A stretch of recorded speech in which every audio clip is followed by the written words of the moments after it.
What if I told you that the greatest act of heroism this year was not performed by a soldier, a doctor, or a millionaire? It was performed by a 10-year-old girl with a blue lunchbox and scrambled eggs. Her name was Amara, and every single morning, before school, before sunrise, before the rest of her street had even opened their eyes, she walked 2 doors down, knocked 3 times, and waited. Nobody told her to do it. Nobody paid her to do it. Nobody even knew she was doing it. Until the morning, everything changed. Stay with me, because by the end of this story, I promise you, you will never look at a stranger the same way again. And if you've ever felt invisible, or wondered whether small things matter, this story is for you. Amara Johnson lived on Delray Street, not the kind of street that made it onto postcards, not the kind of neighborhood where people waved from their porches or brought each other casseroles when times got hard. Delray Street was tired. The gutters needed fixing. The streetlights flickered but nobody called. The grass in the front yards grew tall because nobody had the energy left to stop it. Amara's mother, Diana, worked double shifts at the hospital, 12 hours on her feet as a nursing aide, then home to cook, then back again before the sun came up. Amara's father had left when she was 4 years old. She barely remembered his face. What she remembered was the shape of the space he left behind. But Amara was not the kind of child who let hard things swallow her whole. She was bright-eyed and big-hearted in a way that felt almost like a choice, like she had looked at her life and decided, quietly, that joy was something she was going to hold on to. She made her own breakfast every morning, scrambled eggs with a little too much pepper, the way she liked. Toast buttered all the way to the edges. She set her own alarm. She packed her own lunch. In many quiet ways, Amara was already more grown up than most adults gave her credit for. It started on a Tuesday, October, 4th grade. Amara was at the stove, still half asleep, hands moving before her brain had fully woken up. When she realized she had made too many eggs, she stood there looking at the extra portion in the pan, steam rising, toast already done. She didn't think about it too long. She scraped the eggs onto a second plate, added toast, sliced the orange she had been saving for lunch, wrapped everything carefully in foil, tucked it into her blue lunchbox along with a small juice carton, and then she walked out the front door. Now, 2 doors down at the end of Delray Street, there was a house that everyone quietly avoided. It belonged to an old man that nobody on the street really knew. He had lived there for years, but he was never seen at neighborhood cookouts, never waved from his porch, never acknowledged the children who sometimes dared each other to ring his bell and run. The house itself seemed to match him, pale and peeling, curtains always drawn, a front porch that creaked when the wind blew, as though the house itself was exhaling. The older kids called him scary. Amara's mother had mentioned once, in passing, that she thought he might be a veteran, that he never left the house anymore. And something about that, the image of someone so alone that an entire neighborhood had simply agreed to pretend he wasn't there, sat inside Amara's chest like a splinter. So she walked to his door. She knocked 3 times, soft, but clear. Nothing happened for a long moment. Then she heard it. Slow, heavy footsteps. A cane tapping against a hardwood floor. The sound of multiple locks being turned. 1, 2, 3. Like a man who had spent years making sure the world stayed out. The door opened 6 inches, caught by a chain latch, and one dark, deeply lined eye looked out at her from the shadows. "What do you want?" The voice was gravelly, suspicious, so unused to company that it almost creaked. Amara held up the lunchbox. "I made extra breakfast by accident, sir. I thought maybe you might want it." The eye blinked. A long pause. Then the door closed. The chain rattled free, and the door opened wide. His name was Harold Eugene Washington. He was 83 years old. He was 6 feet tall, even bent with age, broad-shouldered even under the flannel shirt that hung loose on his thinning frame. His hands, enormous, dark-knuckled, scarred, reached out and took the lunchbox with a carefulness that told Amara immediately these were hands that understood the value of being handled gently. He didn't say thank you that first day. He simply looked at her, then at the lunchbox, then back at her. Amara smiled, told him to have a good morning, and walked to school. She told herself she probably wouldn't do it again. It was a one-time thing, an accident of cooking. The next morning, she made extra eggs again. By the 3rd week, Harold had started opening the door before she even knocked, as if he had been listening for her footsteps. By the 4th week, he had stopped blocking the doorway with his body and started holding the door open, gesturing for her to set the lunchbox on the small table just inside the entrance. By the 5th week, he had placed a chair near that table.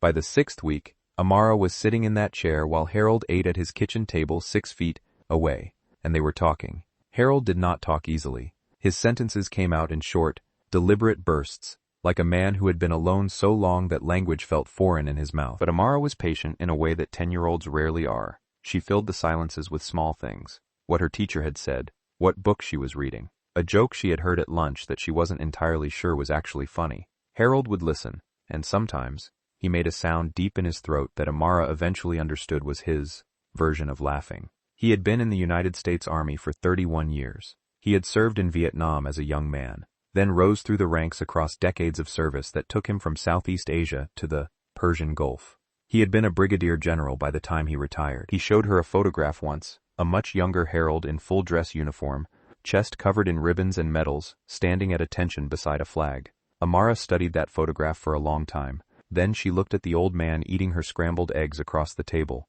and she felt something shift inside her understanding of the world. He had a daughter named Lorraine who lived in California and called on holidays. Sometimes, he had a son who had died in a car accident 11 years ago. He had a wife named Ruth who had passed from cancer 6 years before Amara ever knocked on his bed's door. He didn't talk about Ruth often, but when he did, the room changed. The air got heavier. Amara learned to sit very still during those moments. One morning, maybe 2 months into their routine, Harold set down his fork and looked at her. Why do you keep coming? Not unkindly, genuinely. Amara thought about it honestly. Because I think you're lonely, she said. And lonely feels bad.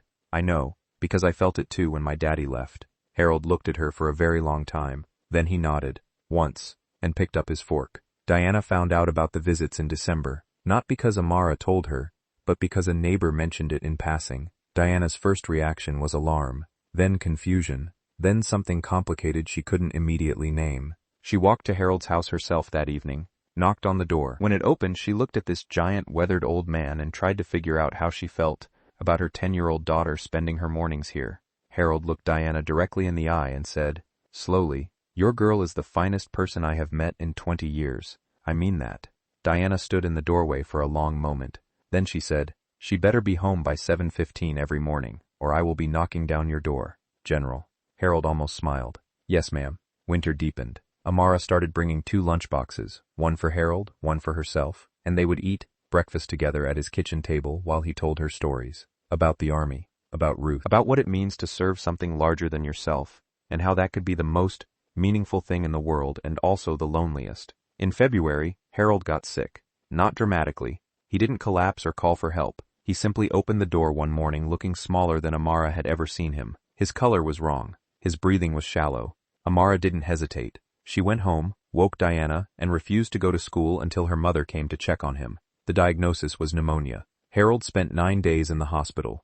Amara visited every day after school. She sat in the chair beside his bed. She brought hand-drawn cards. And once, when the nurses weren't looking, she carried a small foil-wrapped plate of scrambled eggs all the way there on the city bus. When Harold came home on a cold Wednesday morning, Amara was at his door at 6:30 a.m. Harold opened it and stood straighter than he had in months. He looked at her the way you look at someone who has taught you something important without meaning to. You didn't have to do all that, he said. Amara handed him the lunchbox. I know, she said. Spring arrived. Amara turned 11. Harold baked her a cake. An imperfect, lopsided chocolate cake with uneven frosting and a single candle tilted to one side.